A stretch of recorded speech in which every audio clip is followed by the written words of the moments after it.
उसका फीस था, तो 4 मशीन के लिए मैंने 1,88,000 रुपए जमा किया। ये तो हर विधानसभा में कम से कम 20 से 25, कहीं 30 से 35, कहीं 15 से 20 ऐसा मैंने गलत पाया है। कोर्ट का दिशा निर्देश था कि आपके जमा करने के 1 महीना के बाद जिस मशीन को आप खुलवाना चाहते हो उसकी आपके सामने गणना होगी, लेकिन आज के डेट तक गणना नहीं हुआ। कि जब गिनती चल रही थी तो कांकेर विधानसभा का एक ईवीएम मशीन का गिनती नहीं हुआ है। पश्चिम बंगाल के विधानसभा चुनाव पूरे हो चुके हैं, मतगणना हो चुकी है और बीजेपी बहुमत में है।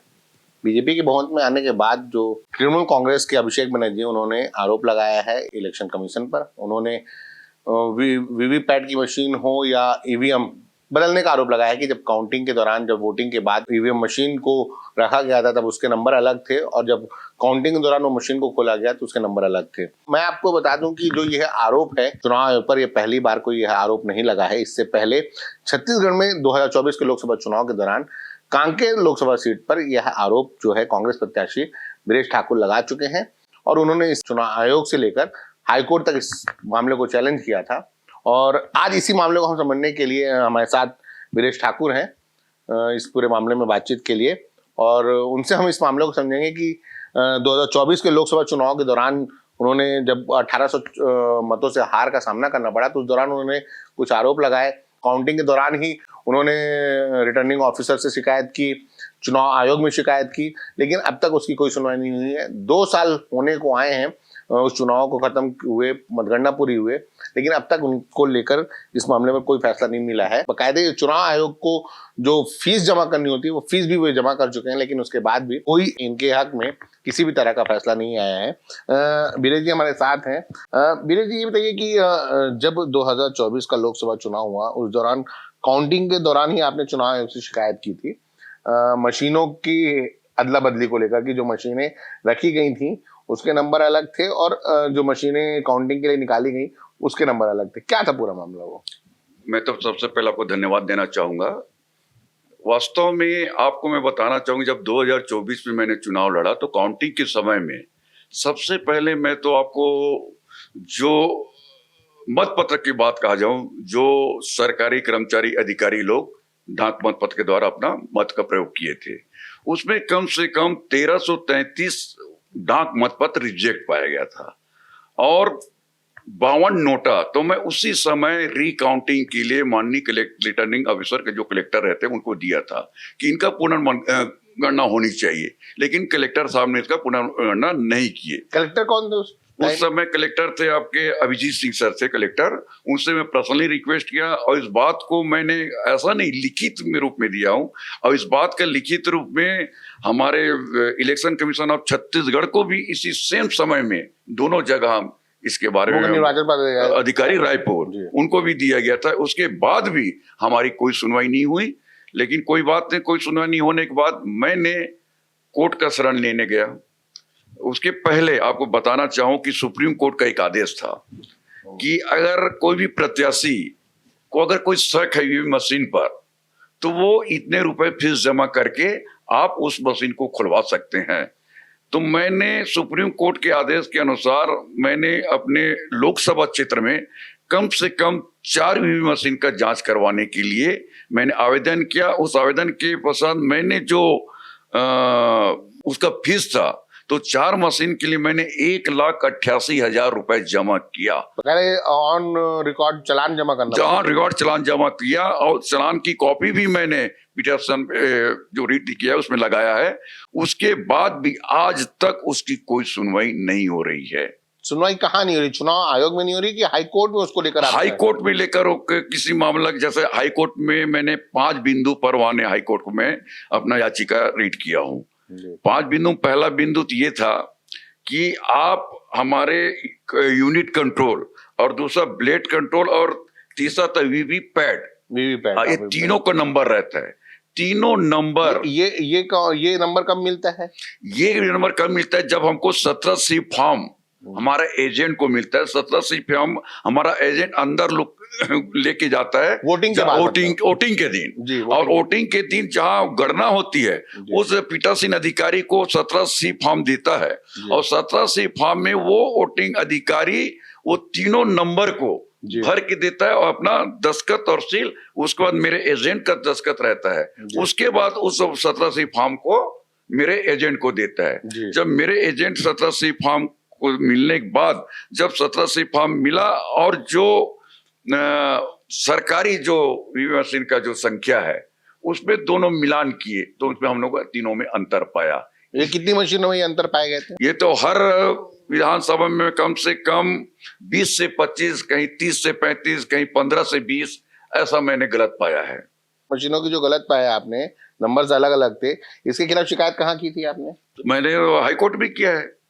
और चुनाव आयोग में से शिकायत, चुनाव जब काउंटिंग कैसे शुरू हो गई? मेरे कहने का मतलब वही है कि जब अलग अलग मशीनें थी, जाहिर सी बात है आपका एजेंट जब मशीन के काउंटिंग के लिए खुली होंगी तो वहां मिलान किया गया होगा, तो बिना मिलान किए कैसे काउंटिंग शुरू कर? नहीं, ये बात आपने अच्छा कहा, लेकिन कई गांव वाले हमारे एजेंट जो थे कई बात से लोग अनभिज्ञ थे।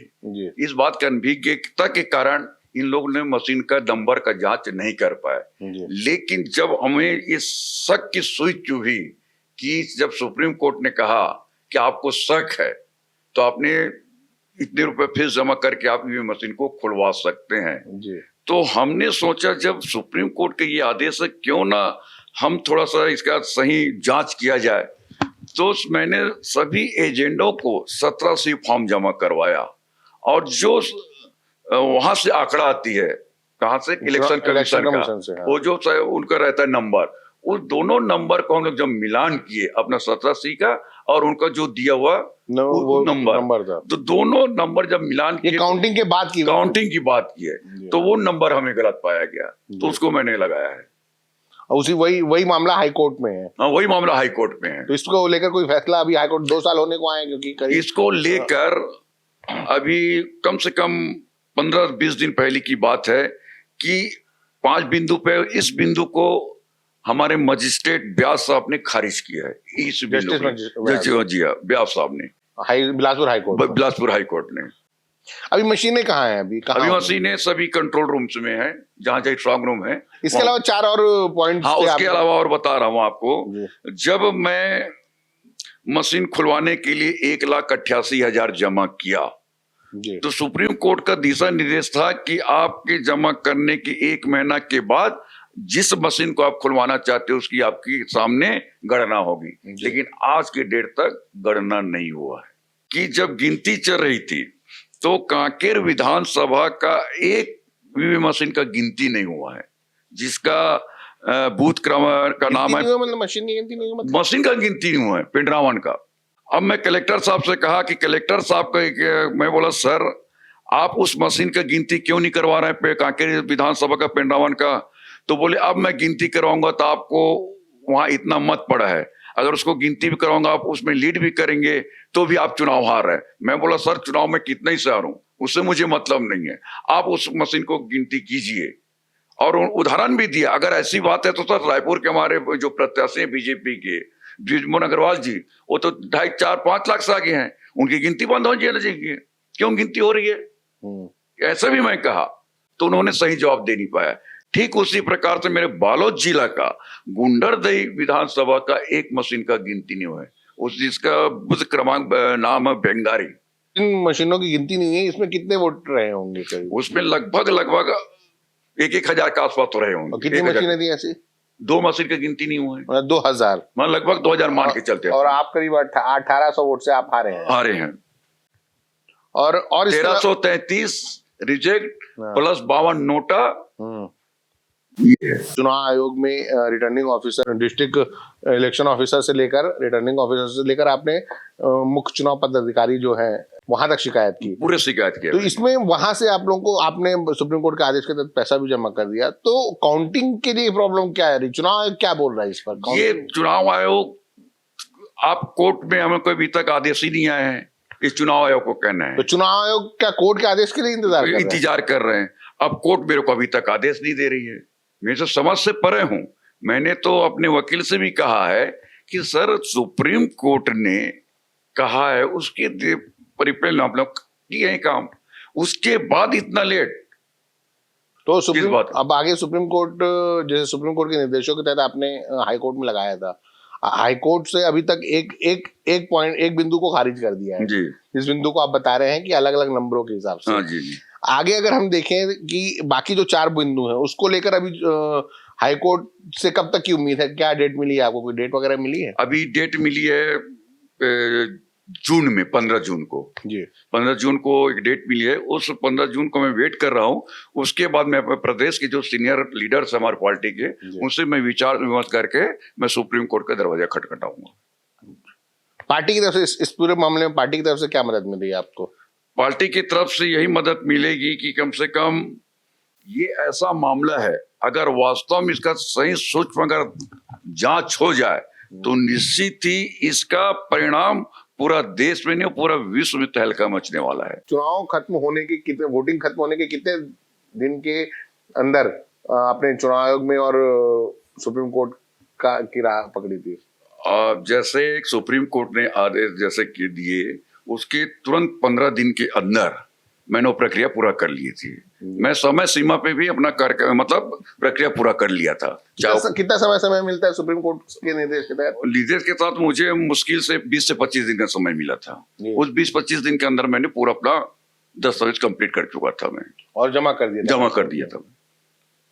तो फिर जैसे आप लगातार उस मामले में जाते हैं, पेशी में शामिल हाई कोर्ट में सुनवाई में जाते होंगे, तो वहाँ हाई कोर्ट में अपने वकील भी बात करते होंगे, चुनाव की तरफ से भी वकील आते होंगे, तो वहाँ सुनवाई के दौरान किस तरह की बातें होती हैं कि क्या बेनिफिट कुछ आपको उम्मीद नजर आ रही है कि कुछ आपको हाई कोर्ट से इस मामले में न्याय मिलेगा, या आपकी जो बात है रिकाउंटिंग की, जिन मशीनों की रिकाउंटिंग करानी उसको लेकर कुछ आपके हक में फैसला आएगा, आपको लगता है?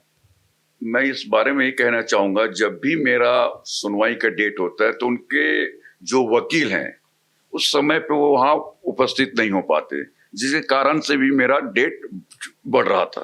मतलब चुनाव के वकील वहां पहुंचते नहीं? न उनके वकील पहुंचते, जो भोजराज नाग के हैं, भोजराज नाग के वकील जो हैं उनके वकील नहीं पहुंच पाते समय पे, एक पहला कारण है। और दूसरा कारण मैं ये कहूं कि चाहे जैसा भी हो, मैंने तो जो सुप्रीम कोर्ट का निर्देश था उस निर्देश का मैंने पालन किया है। उन्होंने फीस जमा करने को कहा, मैंने बकायदा चालान जमा करके 1,88,000 जमा करके मैं 4 मशीन को खुलवाने का प्रयास किया। और जो मैं बताया ना आपको, तो जो खारिज हुआ है, जो चुनाव आयोग का डाटा और मेरा 17C फॉर्म का नंबर, इसमें मैंने अनियमितता पाया गया, उसके बारे में उस अनियमितता को भी खारिज कर दिया है। अनियमितता को उसी पार्टी को खारिज किया है। इस अनियमितता को जो खारिज किया, इसके खिलाफ आप सुप्रीम कोर्ट जाएंगे? जरूर, इसके खिलाफ मैं सुप्रीम कोर्ट, मेरे प्रदेश के सीनियर लीडर, कांग्रेस के सीनियर लीडर लोग से चर्चा करके मैं सुप्रीम कोर्ट जाऊंगा। आपको मालूम होगा कि सबसे पहले जब हुआ तो भोजराज नाग का पिटीशन खारिज हो चुका था। खारिज होने क्या की पिटीशन थी वो? उनकी मतलब मैंने जो पिटीशन किया तो मेरे खिलाफ उन्होंने पिटीशन दायर किया था, तो उनका पिटीशन खारिज हो चुका था, हाई कोर्ट ने खारिज कर दिया था। लेकिन खारिज करने के 90 दिन के बाद, 90 दिन के अंदर उनको आवेदन और लगाना होता है सुनवाई के लिए, लेकिन उन्होंने 90 दिन तक कोई आवेदन नहीं लगाया। उसके अगेंस्ट भी मैंने सुप्रीम कोर्ट गया था कि सर ये 90 दिन के अंदर कुछ आवेदन नहीं लगाया तो ऑलरेडी उसका शून्य घोषित होना चाहिए। लेकिन सुप्रीम कोर्ट के जो मजिस्ट्रेट ने ये कहा कि वहां के जो हाई कोर्ट के जो मजिस्ट्रेट हैं उसके विवेक के ऊपर ये काम करता है। मैं बोला ये लॉ सबके लिए बराबर है, ये लॉ कहती है कि 90 दिन के अंदर सुनवाई की जा सकती है, आवेदन लगा सकते हैं। और आवेदन नहीं लगाने के खिलाफ सीधा याचिका, आवेदन 90 दिन खत्म होने के साथ साथ 165 दिन तक उन्होंने कुछ नहीं किया था। तब मैंने सुप्रीम कोर्ट का भी दरवाजा खटखटाया था, तो सुप्रीम कोर्ट में उन्होंने कहा कि ये जज के विवेक के ऊपर, हाईकोर्ट जज के विवेक के ऊपर है। तो ये जो उनका क्या आप उनकी मतलब सदस्यता जो है लोकसभा की वो शून्य कराना चाहते हैं? शून्य हो जाता जब ऑलरेडी उन्होंने खारिज हो चुका था। जी। खारिज होने के बाद 90 दिन के अंदर उनको और आवेदन करना था। कहाँ अप्लाई करना था? High court? हाई कोर्ट में। उन्होंने 90 दिन का तो कुछ नहीं किया था। 100 क्या याचिका थी उनकी? उनकी मतलब मैंने जो याचिका डाला था उसके खिलाफ उन्होंने कहा था डाले थे, जो भी डाला था उनके प्रति मैं नहीं किया हूँ, वो खारिज हो चुका था। तो जब खारिज होने के बाद तो शून्य हो गया, ये है बात। तो और भी कोई अनियमितता आपको इस डाक मत पत्र का निरस्त करने तो बताया डाक मत्र है जी। और चार मशीनों की जो गिनती होना है, 2 मशीनों की गिनती हुई नहीं है, और वीवीपैट और ये नंबर का जो मिलान है वो अनियमितता पाया गया है। ये मैं सभी को ऑन द रिकॉर्ड दिया है, सबूतों के साथ। उसके बाद भी हाई कोर्ट ने मेरा एक पॉइंट को खारिज किया है कि इसके और सबूत चाहिए, तो और मैं क्या सबूत दूं? तो हमारे पास सबूत केवल 17 है। तो अगली सुनवाई जब होगी 15 जून को, तब क्या लगता है आपको इस मामले में कुछ आगे? कुछ तो होगा, नहीं तो मैं सुप्रीम कोर्ट सभी सीनियर लीडर से चर्चा करके आ जाऊंगा।